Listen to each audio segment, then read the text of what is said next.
I'm trying to convert everything in computational framework, and if you're converting into computational framework, what is happening that it looks that those things easily you can do there in the computer as well. So that's why computational framework is very much interesting from computational point of view. And here always that whenever you are having any kind of random experiment, we come up with the axiom, that Kolmogorov axiom, what we are calling it. And the Kolmogorov axiom is directly not giving explicit representation of the probability measure. We have to come up with some law. So here for continuous random variable, we will come up with one simplest law that we are calling it uniform law, in order to get PDF for a continuous random variable. So first we will discuss in lecture. This one is a lecture number 22, and here we will talk about uniform law. What uniform law that we are just imposing there in the axiomatic definition of probability for a continuous random variable. So how we will define it? So we will discuss in this class in detail. So coming to outline of this class, first I would like to discuss about uniform law, or simply if you try to see in a probabilistic way to express the same uniform law, we are always calling it uniformly at random. From the sampling perspective also, we do sampling uniformly at random. But here things happening in continuum pattern. It is not happening in discrete way. It is not in discrete way. It is happening in continuum pattern. So we are talking about uniformly at random. We are taking x is any continuous random variable which is observing value uniformly at random. That means with the help of uniform law, x is observing the value. Then next would be that how we can measure the probability. Then probability measure we can explain with the help of probability density function. So we have to come up with one probability density function for a continuous random variable. And what probability density function, say in last class I had explained in detail. It is what just one mimicking the probability mass function, just one copy of probability mass function, what we are calling it generalization of probability mass function. You can say that. Okay, after that, once we are having enough idea about uniform random variable, we will talk about non-uniform random variable like Gaussian, exponential, various other will come later. So those kind of random variable come into uh, picture. So that transition I will talk about. Uniform always happens to be very simple kind of approach. So from uniform to non-uniform, how you can proceed with. So that idea I will talk about. And after that, if time permit, then I will talk in detail about expectation of a continuous random variable and the corresponding expected value rule also we will talk about. So that is the content of today's lecture. So coming to first that uniform law for finding a PDF for a continuous random variable, or simply we are saying that uniformly at random, when we do selection uniformly at random from some interval or union of interval, then we are getting what? Continuous random variable. We are talking about continuous random variable. So this sentence is not complete, that your question would be here, we are selecting something uniformly at random from where? Then we are selecting from some interval, either it is some interval or union of interval. That means we are talking about continuous random variable. Why? Because range of a continuous random variable always happens to be either interval or union of intervals. So that's why this is, we do selection, or simply you can call it sampling as well, either from some interval or union of interval. You can call it union, then it would be complete. So and by default you need to consider that it is complete in sense that here in this segment I am covering continuous random variable. So by default you should consider that either I am taking the observation of value from some interval or union of intervals. By default you have to understand that, because here things are clear. I am talking about continuous random variable.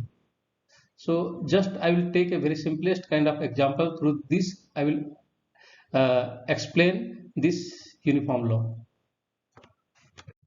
So coming to that example, here what we do, I'm talking about uniformly distributed arrival time. That some person is coming and coming at certain time. Then definitely if you talk about arrival time, then that would be uniformly distributed in an interval. So that is the scenario. So what is problem? So we first need to formulate the problem. So problem is formulated like this way. Suppose your friend tells you that she will stop by your house sometimes after or equal to 1 p.m.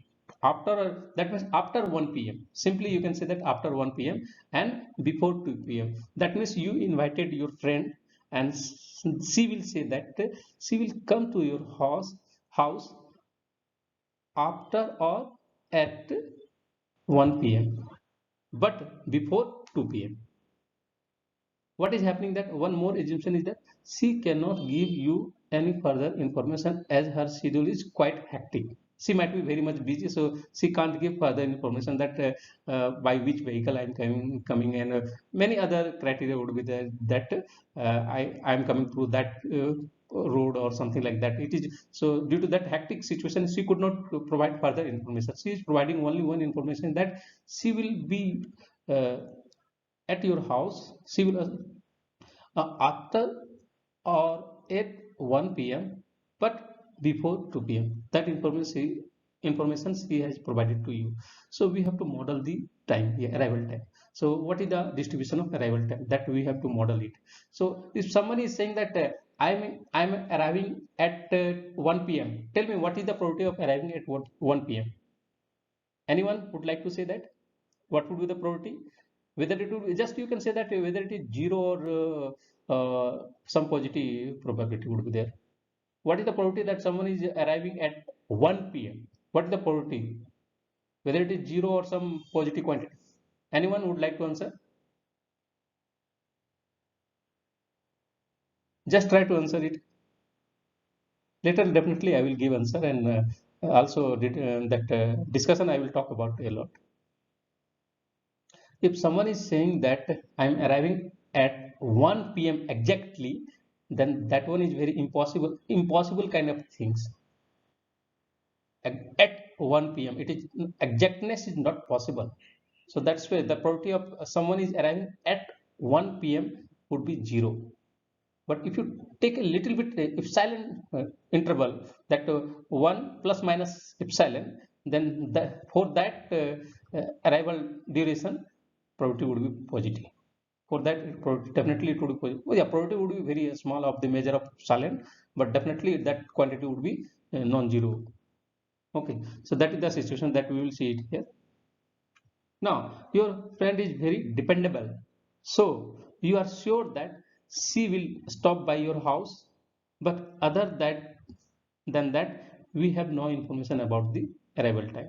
Only this information that she will uh, arrive after or at 1 p.m. but before 2 p.m. Only that information we are having. Thus, we assume that the arrival time is completely at random in the interval 1 p.m. to 2 p.m. Completely at random. That means uniformly distributed. So that means we can say that the time is arrival time is uniformly distributed in the interval 1 to 2. Now we denote it by t. Suppose t is the arrival time. That means t is taking value from the interval 1 to 2. Okay. Then what is the question? Question is that first question we have to find the sample space. What is the sample space? Sample space we denote it by generally omega. Next question would be, what is the probability of that she will arrive exactly at 1.5? Exactly time at 1.5 p.m. See, so we will find this probability. Definitely this probability would be zero. And why it is zero, that also we need to explain. Third question is that what is the probability of t that she will come between 1 to 1.5? 1 p.m. to 1.5. What is the probability of arrival? What is the probability of arrival time in this interval?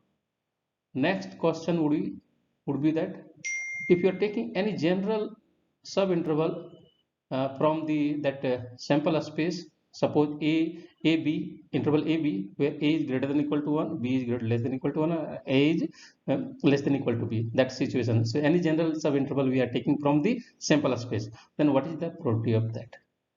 That we are finding the probability of that event. So we can say that it is one kind of event approach. We are defining event in terms of interval, because situation is that here t is a continuous random variable. So t sample space would be what you talk about any event, it would be in the form of interval or union of intervals. So that's where we are willing to calculate probability of such kind of. Now we are going to first answer the first question. What is the sample space of this experiment, that arrival time?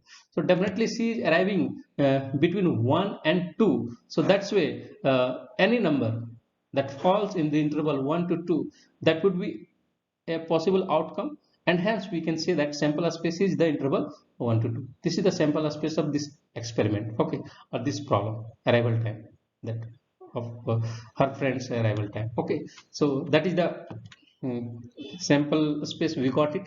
First question is answer of first question is over. It is done. Now next we are talking about now let us look to calculate the probability of her arrival exactly at 1.5. I told that definitely probability would be 0, but how it would be 0? So in order to answer it, we have to uh, go to that again math 1 class, that in Riemann integration what we used to do. So in order to integrate a function, it is not directly possible to integrate that function. What we do, what is the algorithmic approach or computational approach? We do partition of the sample, that interval, and through that partitioning we try to compute approximate area interval in each subinterval and sum it up. After summing, we do take limit of that number of that partition points to infinity. That means we do refinement, further refinement in order to cover the complete area. So that's approach we are talking. So first what we do, we do partition of the interval, that sample space 1, that interval 1 2 into 2n plus 1 equal subintervals equal. So we do partition. This is the partition. So this you can call it first subinterval I1. This one is I2, and this one is I2n plus 1.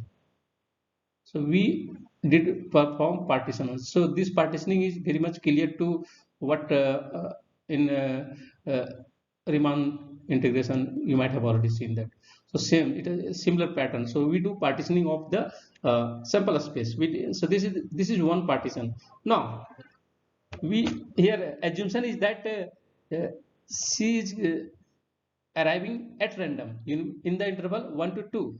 So if you I talk about probability of one subinterval, then the probability of that subinterval will be equal to the other arriving in other interval. So what is the probability of arriving in her in this interval? It would be the same what C will arrive in this interval with what probability. So it would be the same. Why? Because each one is having equal length. So we do partition in equal fashion.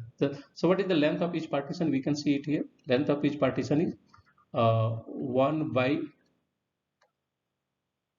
it is, we are doing uniform partition. That's where name uniform word is associated with this partition approach. So we are not performing non-uniform partition. We are performing uniform partition. That means each subinterval is having equal width.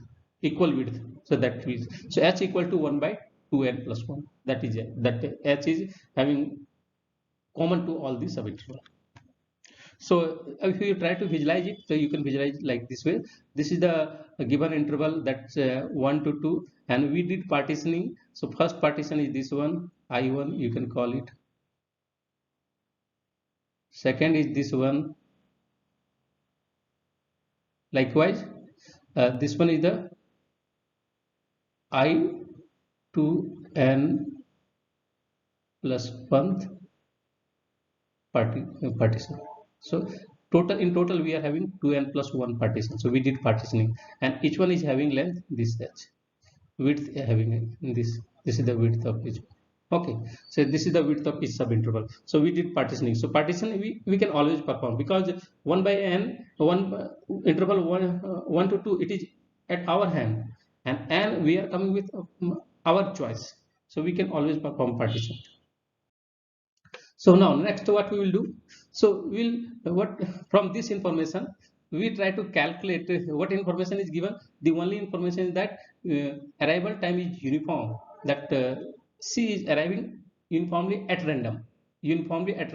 So C may come in the first, it is possible that C may come in interval I1, subinterval I1, or I or I I2, or IN. So equally likely chance is there C may come in any of these partition. So it depends on partition, is totally your choice what partition you want to introduce. So one partition we come up with like this way. So C is having equal probability of arriving in I1, in I2, and in I2n plus 1. So equal probability. Arrival time is having equal probability to falls in this interval, to fall in this interval, to fall in this interval. So due to that, what will happen? Scenario is that one more, that criteria of being that I1, if you take I1, I2, and up to I2n plus 1, these are what? These are forming a partition of that sample space omega. So and hence we can say that due to that mutually exclusiveness and exhaustiveness property of a partition used to have, through that we can say that probability of I1 equal to probability of I2 equal to probability of I3 equal to probability of I2n plus 1, and each one is having what probability?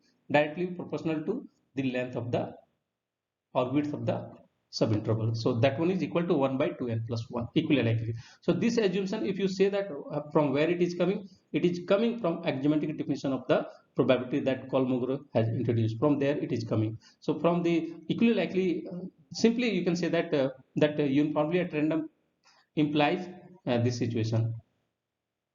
We our hand we introduced partition, and we had already given uniformly at random. Through that, by mixing those partition and equally likely situation, we come up with this situation. Now what is happening? We take any general subinterval, call it an. Okay, any general. Okay, so we are taking any general subinterval. We are taking like this an, we are denoting by. So if someone is willing to find the probability of an, it would be equal to 1 by 2n plus 1. Directly it is just proportional to the length or width of the subinterval. So we can come up with probability of that an. Okay, you can call it, it is an event in this random variable. T is a continuous random variable. T is taking value continuously. You can say that domain of T is 1 2, but actually even you can define here to R as well. There is no issue for if you take any value of T outside from that omega, that would be what map to 0. So better here for sample space, always we take sample space, but you can go to R as well, there is no issue. That any number which is not falling in this interval, that would be impossible kind of outcome, and for that the that random variable T, it will observe 0. Impossible, simply impossible kind of things, I would like to say. Now next we will calculate here probability of 1.5. So we had already seen that an is what? An is a specific kind of subinterval or event, simply event. In the event, it is taking value between 1 plus n by 2n plus 1 and 1 plus twice of, or simply n plus 1, you can take it like this way.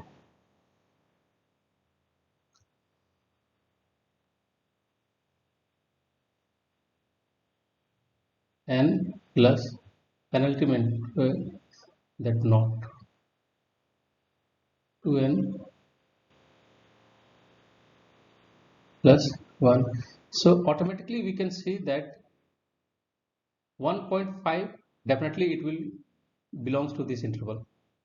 So 1.5 it is a just single outcome in the collection of some outcome of here an containing many outcome of this experiment. So 1.5 is a single outcome. So clearly the probability of 1.5 would be definitely less than equal to probability of an. And what is the probability of an? It is 1 by 2n plus 1. Now suppose take n, do refinement, that means take n very large. If you are taking n very large, where does it will converge? It will converge to 0 if n is very large. That means we do various refinement, very fine refinement. If you perform fine refinement, so we observe that probability, this probability of 1.5 is bounded above by 0.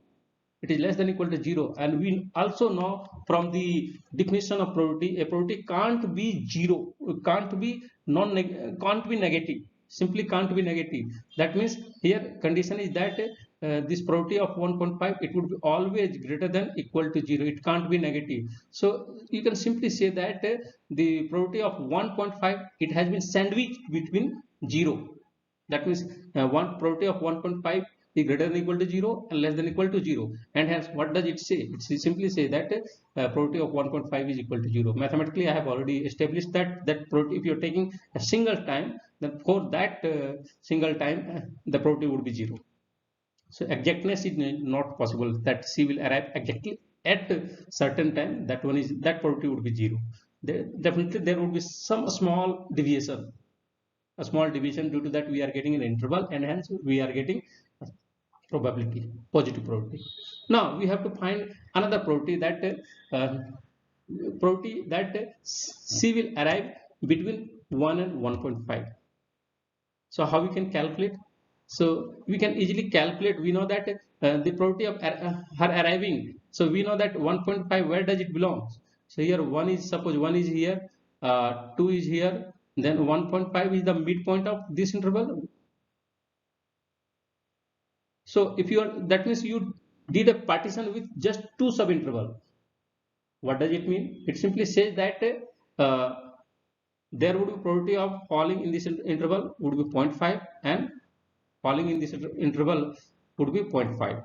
So that's why probability that C will come in the interval, equal probability here equal. So just we did bifurcation of this interval. So that's why with equal probability C will, because both are having interval 1.5, 1 to 1.5 and 1.5 to 2, both are having equal length. That one is 0.5. So that's why whether C will arrive in this or in this, both probability would be 0, and sorry, both probability would be same. And also if you sum the total probability, that would be equal to probability of the sample space. What is the probability of sample space? That one is always equal to 1. And if you, these two probability are equal to each other, so it would be twice of probability of one of the event, and hence we can say that probability of this event, that C will come between 1 to 1.5 is what? 0.5. Now we can do further refinement, that we will proceed with four member of the partition. That means it is 1, it is 2. Initially we did partition with 2 element. That means there were 2 interval. Now we are coming with 4 interval, 4 subinterval. So this point is 1.5. What would be this point? This point would be 1.25. This point would be 1.75. So the logic is similar. Through that you can easily get the probability that C will arrive between 1 to 1.25. That would be what? 0.25. That would be, it is directly proportional. You can see that it is just equal to length of the corresponding subinterval. What is the length of this subinterval? It would be 0.25. So same. So probability that C will arrive between 1 and 1.25 would be what? 0.25. It is directly equal to length of the width, or width of the interval. Simply we can say that. Likewise we can go on doing further partition. Further you do partition. So this part is the approach of partition. What we do here, we do partition through uniform law. So that's where situation it looks very simple, uniform. So further you can do partition, further you can do partition of equal length. You can keep on doing that, keep on doing refinement. So suppose in that process we are getting an interval AB. AB is take any interval. So suppose A is this one and B is this. Okay, so for that perspective, if you try to calculate that C will arrive between A and B, then what is the probability? Then probability would be simply the width of that interval. That what is that? That one is B minus A. You know, for any sub interval in that interval 1 to 2. So easily you can calculate it. Is directly we are getting by measuring the width. So this is the uniform law. Okay, so now consider, so further we can, what we can say that, so consider a line segment of length 1. So same thing, all this I am deriving, I'm trying to generalize it. So consider a line segment of length 1, then this line segment consists of points of 0. If you try to single out point only, then what would be the length of point? It would be 0. Length of the point would be 0, and the 0 points in together, if you consider all the 0 point in together, they can't form the complete line segment. Why? You are talking about 0 points, so that means you are putting a sequential approach, and we know that an interval is not a countable set. So we can't put an interval in a single sequence. It is not possible to put an equation in the single sequence. That one was the ultimate things I had already discussed about. So that's where if you just single out through that zero measure point wise, if you go countable approach, and simply that if you want further proof of that, you can read that uncountability of an interval. So an interval it always happens to be uncountable set. So due to that it is happening. Now, I will talk about then we had discussed a lot about uniform law. So, what is the probability density function of a uniform random variable? So, that we will talk about. Yeah. So, choose any real number uniformly at random in the interval AB. We are choosing any real number uniformly, and hence we can say that simplest way is the interval AB, and we call that occurrence accounting x. That is the real number, that x is observing any value. X is a random variable which is observing any value from interval AB at random. So by here assumption is at random, uniformly at random. So by uniformly at random means that all sub interval, simply I may call it sub interval or interval in sub interval, both are in same meaning. So all sub interval in AB of the length, same length, must have the same probability. Same situation we had already seen that. So what does it say? So the uniform law implies that probability of an interval of length L in given interval AB, it must be proportional to its length.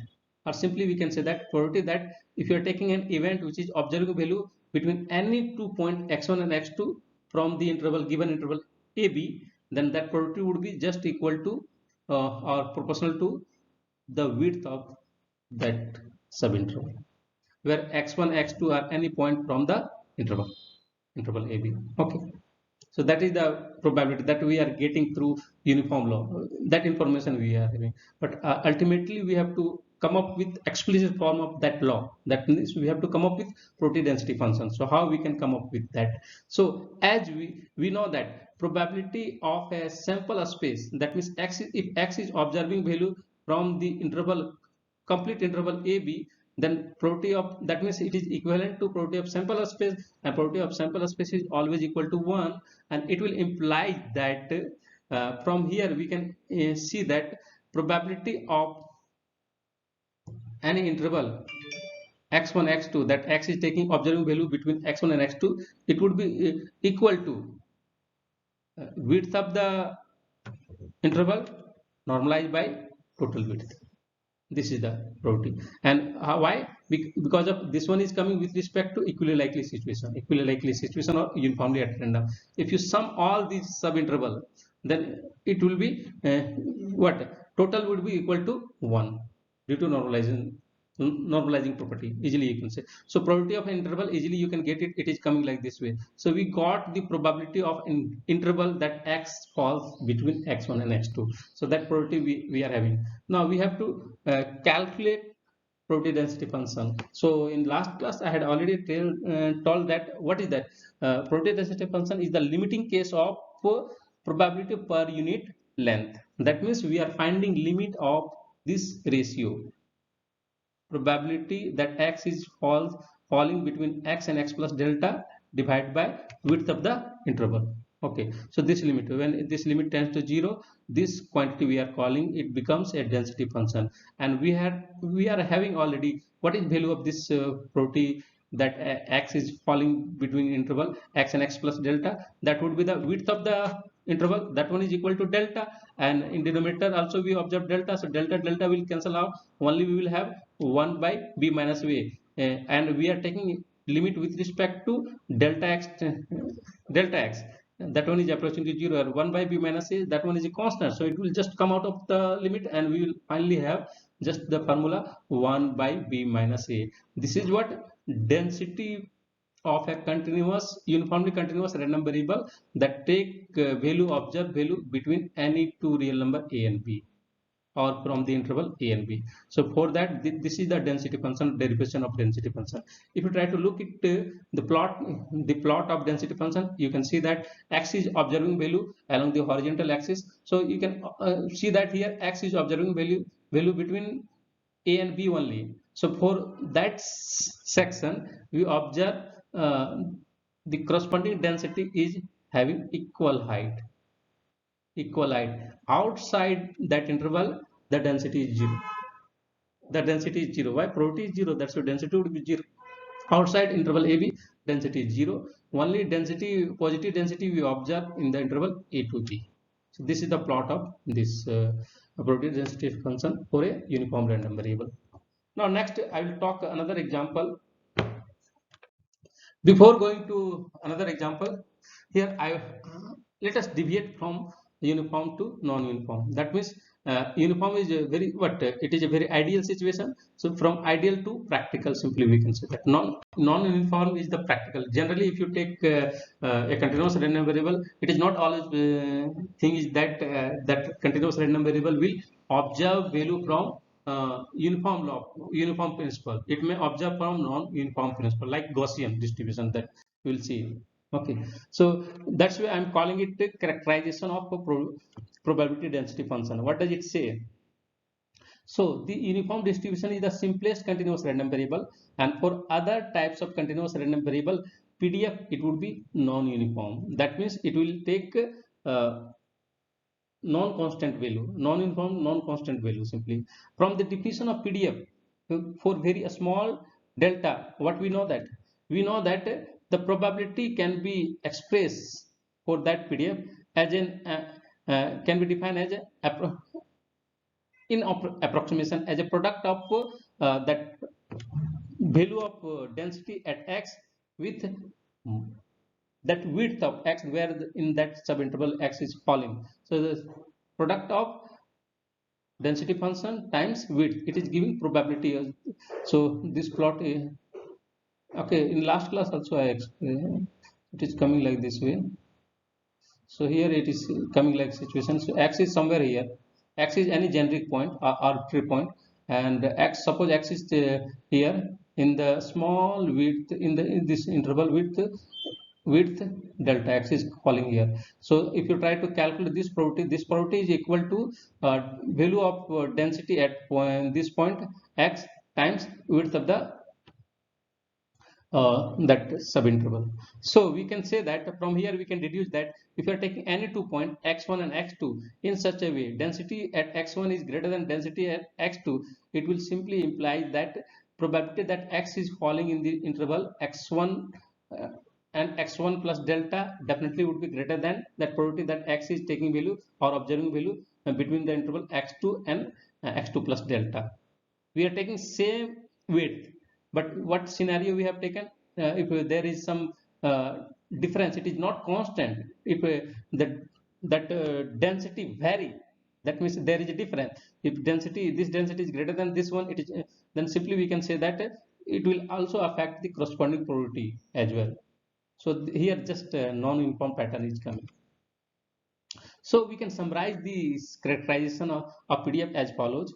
So we can say that so whatever PDF we discuss, so a PDF of a continuous random variable always having three properties. One property is that the PDF always would be greater than or equal to 0 for every x.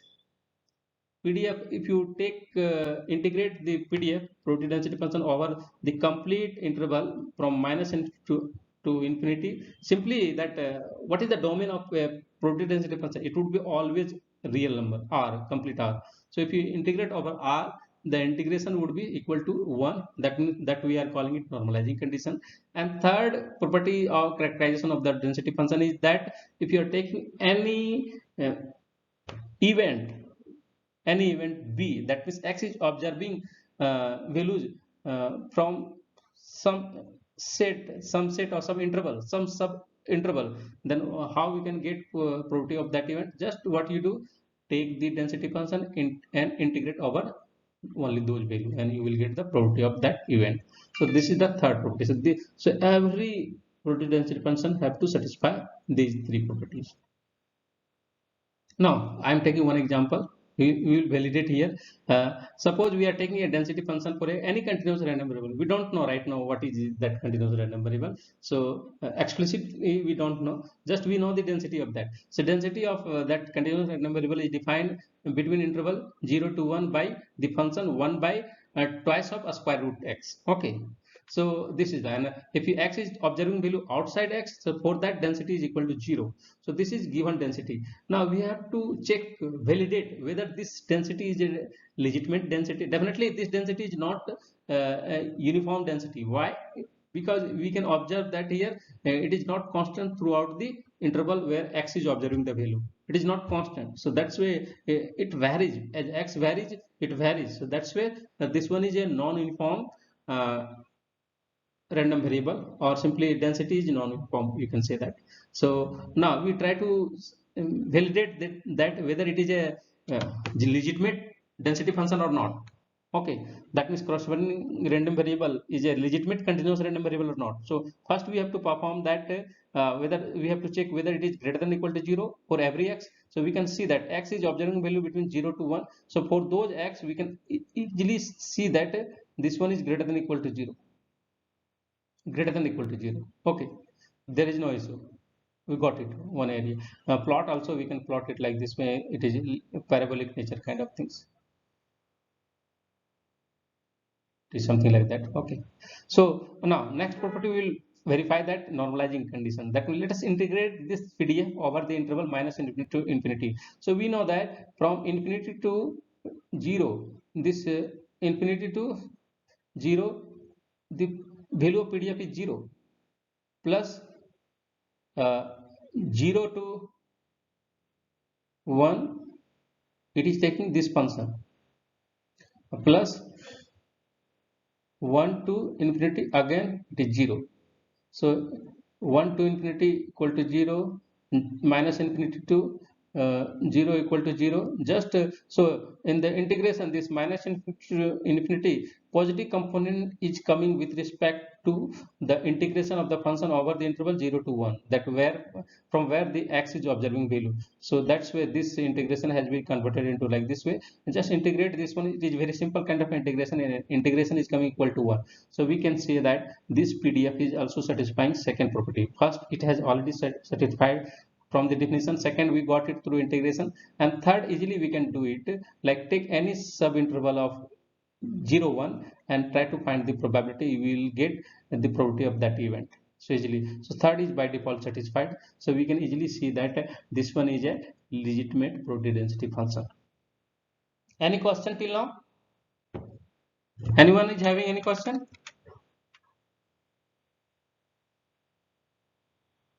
Okay, fine. If no question, I will go forward.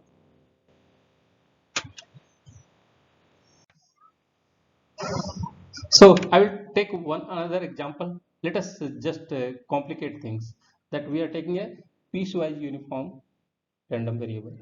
What does it say? Another name of this one, you can give it simple random variable, you can call it, there is no issue.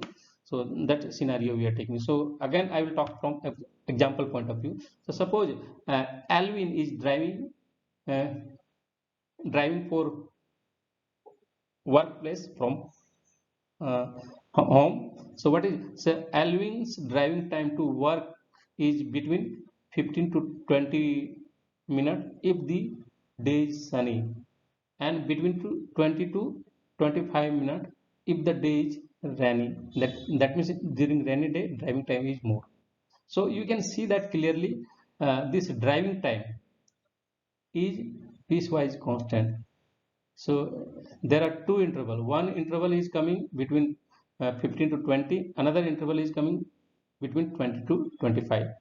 Okay, with all times being equally likely. So if you falls in this interval, so if you take any interval, it would be equally likely situation. So interval wise, it is equally likely. Okay. So assume that a day is sunny with probability 2 by 3. Further information we are having. Okay. And days rainy with probability 1 by 3. Then question is coming, what is the probability density function of the driving time? We can consider here x, definitely it is a continuous random variable. Why? Because x is observing value from where? From two interval, union of interval. One interval is coming 15 to 20, another interval is 20 to 25. So you can say that union. So here x is observed. If I talk about what is the sample space, it is simply a union of these two interval.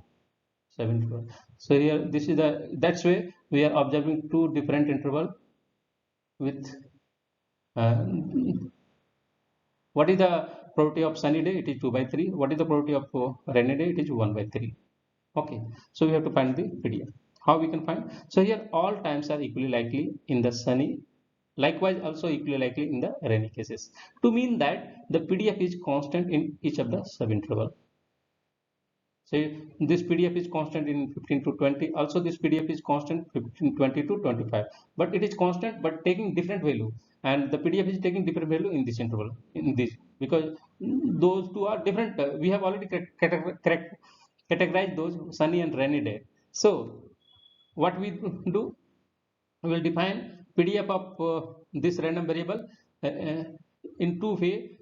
It will take value c1 when x, that driving time falls between first interval 15 to 20, and the PDF will take c2 when driving time falls between 20 to 25. Okay, and outside those two interval it would be 0, PDF would be 0, but that means that one is impossible kind of approach. Okay, further information is given to us, probability of sunny day. What is meaning of probability of sunny day? The probability of sunny day, that means we are just integrating the corresponding density function in the interval 15 to 20. We are integrating the density function from 15 to 20. If you integrate, that one is what here this density is unknown to us, so that's why we have taken c1. So if you integrate, and after integration what you will get, it would be equal to 5 times c1, and the probability of sunny day is already given, that one is 2 by 3. So 5 times c1 is equal to 2 by 3. From here you can deduce that what is c1. C1 equal to 2 by 15. Similarly you can deduce that what is c2. Probability of sunny day is 1 by 3. From here you can deduce that c2 is equal to 1 by 15. So we can say that you replace here c1 is equal to what now, 2 by 15. That this one is a probability density function having taking value 2 by 15 in the interval 15 to 20, and it is taking value 1 by 15 in the interval 20 to 25. So definitely it is not a what we call it constant or uniform. It is a piecewise uniform. So there are two interval, you can plot it like this way, 15 to 20, then 20 to 25. So it is coming like this way. So 15 to 20 it would be 3 2 by 15 and 1 by 15 definitely would be less than 2 by 15. So 15 to 20 it is this height, and 20 to 25 this height. So this is the plot of density function. You can put the vertical bar as well, there is no issue. And outside this, so meaning this is the meaningful, so outside this interval 15 to 25, the density is 0. Okay, so it is already about 45 minutes. Regarding attendance, go and put your roll number there in comment box.